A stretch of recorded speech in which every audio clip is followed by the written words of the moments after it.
નમસ્કાર દોસ્તો, આજે હું એક એવા પુસ્તક વિશે વાત કરવા જઈ રહ્યો છું જે આપણા જીવનમાં આગળ વધવા માટે અને સક્સેસ મેળવવા માટે ખૂબ જ મહત્વનું છે. તો એ પુસ્તકનું નામ છે હુ મૂવ્ડ માય ચીઝ અને એના લેખક છે સ્પેન્સર જોન્સન. એનો ગુજરાતીનો અર્થ થાય છે કે પરિવર્તન સંસારનો નિયમ છે.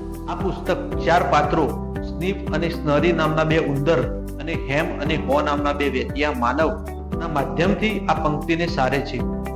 વિડીયોને એન્ડ સુધી જોજો અને હા, ચેનલ પર નવા હો તો સબસ્ક્રાઇબ કરવાનું બિલકુલ ભૂલશો નહીં. સંજોગો સતત બદલાતા રહે છે અને તેની સાથે કદમ મિલાવીને આ સંજોગોનો સ્વીકાર જે કરે છે તે આગળ વધી જાય છે અને એ સંજોગોનો જે સ્વીકાર નથી કરતો એ ત્યો જ રહી જાય છે. જીવનનો માર્ગ એવો સીધો અને સરળ નથી હોતો જેના ઉપર આપણે મુક્તપણે અને અવરોધ વિના ચાલી શકીએ, પરંતુ આખો માર્ગ ભૂલ ભૂલામણીથી ભરેલો હોય છે, જેમાં આપણે વારંવાર ખોવાઈ જઈએ છીએ અને મૂંઝાઈ જઈએ છીએ.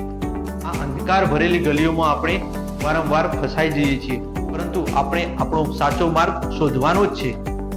આપણે શ્રદ્ધા રાખીએ તો હંમેશા આપણા માટે દરવાજો ખુલતો હોય જ છે, પરંતુ એ આપણે વિચારેલો હોય એવો ન પણ હોય, પરંતુ એ આપણા માટે એક ઉમદો અને સારો સાબિત થઈ શકે છે. આ વાર્તાને આધારે આપણે દરેકને 4 ભાગમાં વહેંચી શકાય છે.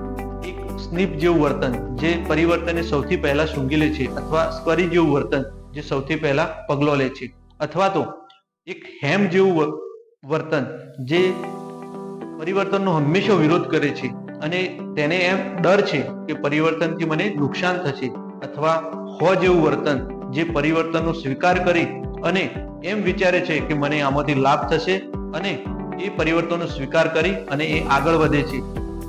આ વાર્તાના આધારે આપણને એ સમજવાની જરૂર છે કે પરિવર્તન એ સંસારનો નિયમ છે અને દરેકના જીવનમાં પરિવર્તન આવે જ છે. તો એ પરિવર્તનનો સ્વીકાર કરી અને આપણે આગળ વધીએ અને હા, આ જીવનની ભૂલ ભૂલામણીમાંથી આપણે સાચો માર્ગ શોધી અને આગળ વધીએ. તો વિડીયો કેવો લાગ્યો મિત્રો, કમેન્ટમાં જરૂર બતાવજો. જય હિન્દ.